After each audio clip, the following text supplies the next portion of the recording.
Hello my dear students, welcome to the class. ये class number 74 है। Question number पहला है, डिड ही से to you.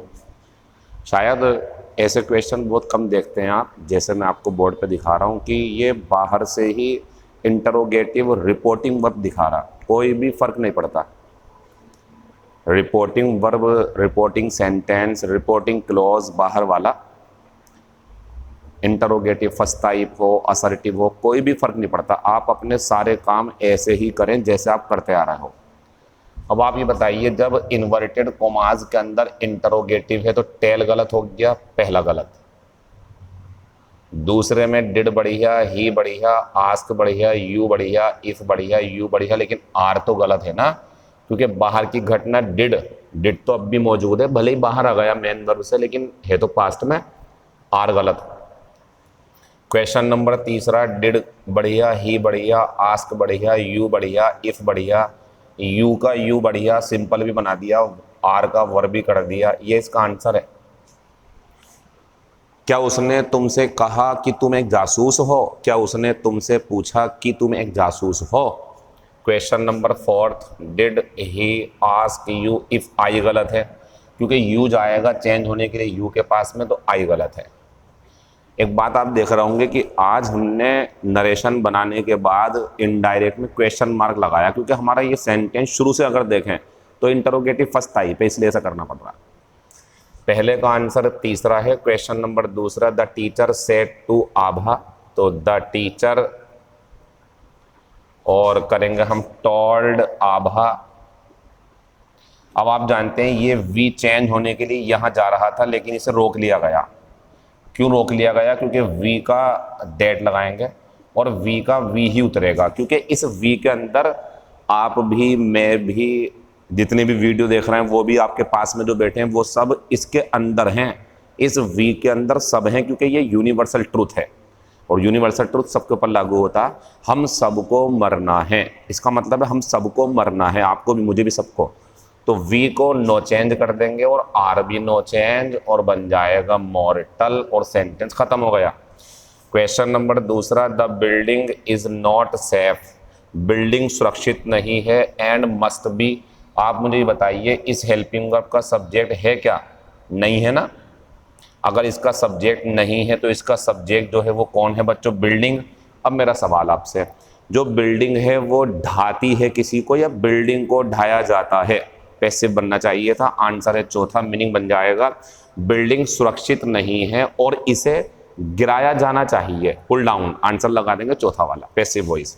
Question number 4, our country need. अब मैं जैसे आगे जा रहा हूं, मेरी जो समझ है वो मुझसे कह रही है कि कंट्री सिंगुलर है तो नीड्स कर दो, नंबर मिल गया। ऐसे आप भी करा करो, सब्जेक्ट और वर्ब से जब आगे बढ़ा करो तो डू डज जरूर चेक किया करो आप। हमारे देश को जरूरत है a number of self sacrificing and devoted political leaders. हमारे देश को ज़रूरत है ऐसे नेताओं की बड़ी संख्या में जो राजनीति में डिवोटेड हों और अपने लिए कुछ ना चाहते हों, सेल्फ सेक्रीफाइसिंग हो, अपना बलिदान करना चाहते हों। Question number 5, the more electricity you use, जितनी ज़्यादा बिजली तुम इस्तेमाल करते हो या करोगे, द हाईएस्ट नहीं होगा, होगा यहाँ पे हाइयर, क्योंकि आप जानते हैं कि कंपेरेटिव डिग्री से द वाला क्लोज बना है तो अगला क्लोज भी द कंपेरेटिव डिग्री से बनेगा। जितनी ज़्यादा तुम बिजली का इस्तेमाल करते हो उतनी ही तुम्हारा बिल आएगा, ये इसका मतलब है। Question number 6, it is time you decided. आप जानते हैं इट इज टाइम के बाद क्लोज पास्ट इंडेफिनिट में बनता है, खत्म हो गया। क्वेश्चन नंबर 7, ऑफ ऑल, ध्यान रखना ऑफ ऑल है। द मॉडल्स, एस बढ़िया लगा हुआ, सभी मॉडल्स में से रोशनी इज द मोर नहीं होगा, द मोस्ट होगा, क्योंकि ऑफ ऑल में से निकालते हैं, डिग्री सुपरलेटिव आती है, तो सभी मॉडल्स में से रोशनी जो है वो सबसे ज़्यादा सुंदर दिखने वाली है, सुंदर दिखती है वो। Question number 8, when I went there, जब मैं वहाँ गया पास्ट में, तो जब मैं वहाँ गया था पास्ट में तो वो खेल रहा है या खेल रहा था? इसका कर दो वाज, ये रही टेंस की गलती। जब मैं वहाँ गया तो अर्नब जो था वो एक शतरंज का गेम खेल रहा था। क्वेश्चन नंबर 9, ए सिटी ड्वेलर, एक शहर का रहने वाला, फाइंड में डज नहीं लगा हो गया, शहर में रहने वाला तो सिंगुलर है ना यहाँ पर। अगर होता सिटी ड्वेलर्स, शहर में रहने वाले, तो वो फाइंड बढ़ जाता, लेकिन अभी डज लगाना पड़ेगा आपको। एक शहर में रहने वाला बड़ा मुश्किल पाता है अपना समय एक गांव में गुजारना। फिर आते हैं question number 10th। It was not easy for me, बढ़िया है, मेरे लिए आसान नहीं था, to settle in a locality, ऐसे लोकेलिटी में सेटल होना, where I had hardly no, hardly और नो काट के एनी कर देंगे। जब हार्डली, सेल्डम, नेवर इनके साथ में नो हुआ करे तो उस नो का एनी कर देते हैं, क्योंकि दो निगेटिव एक शब्द में नहीं आते हैं, एक सेंटेंस में नहीं आते हैं। क्वेश्चन नंबर 11 है पे थ्रो द नोज। पे थ्रो द नोज का मतलब होता ऊंची कीमत चुकाना, किसी चीज़ को बड़ी ऊंची कीमत पर खरीदना। टू पे हाई प्राइस। फिर आते हैं टेक आफ्टर, ये होता है किसी की तरह शक्ल मिलना। Take after means resemble, RESEMBLE। फिर आते हैं 13 नंबर पे हेड्स विल रोल, इसका मतलब होता है डिसमिसल्स विल अकर, यानी कि लोगों को डिसमिस कर दिया जाएगा, जॉब से डिसमिस कर दिया जाएगा उन्हें, इसका मतलब ये है। फिर आते हैं grey matter. Grey matter means होता है इंटेलिजेंस, इसका आंसर है बुद्धि, इंटेलिजेंस। फिर हमारा 15 नंबर पे लिखा हुआ है योमेंस सर्विस, ये होता है एक्सीलेंट वर्क, श्रेष्ठ कार्य। आज के 2 क्वेश्चन ये हैं बोर्ड पे।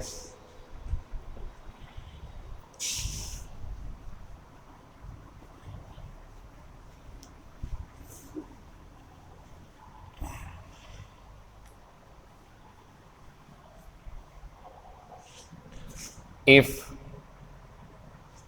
ब्लैक मार्कर ले लेता हूं, जरा साफ दिखता है उससे।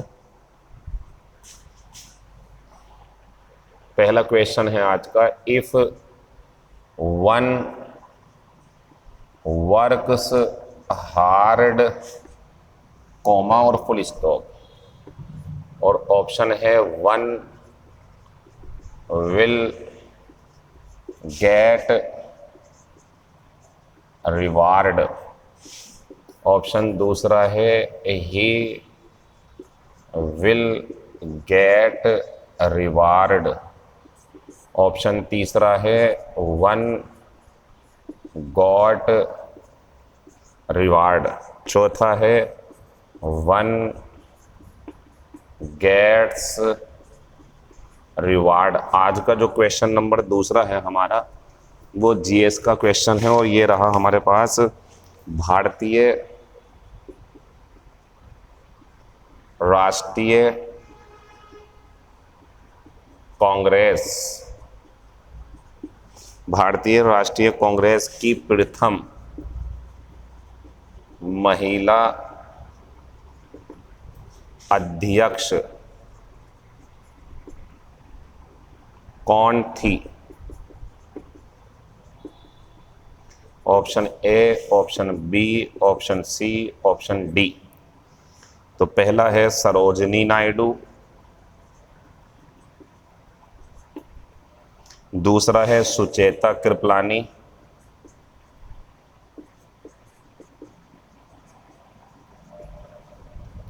तीसरा है एनी बेसेंट, चौथा है विजया लक्ष्मी पंडित।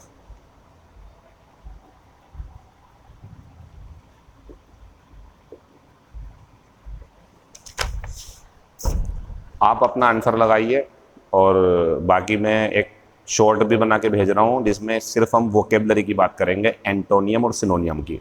देखते हैं आप कितने स्ट्रॉन्ग हैं एंटोनियम सिनोनियम में। आज से ही शुरू कर देंगे shorts banana. Thank you, all the best.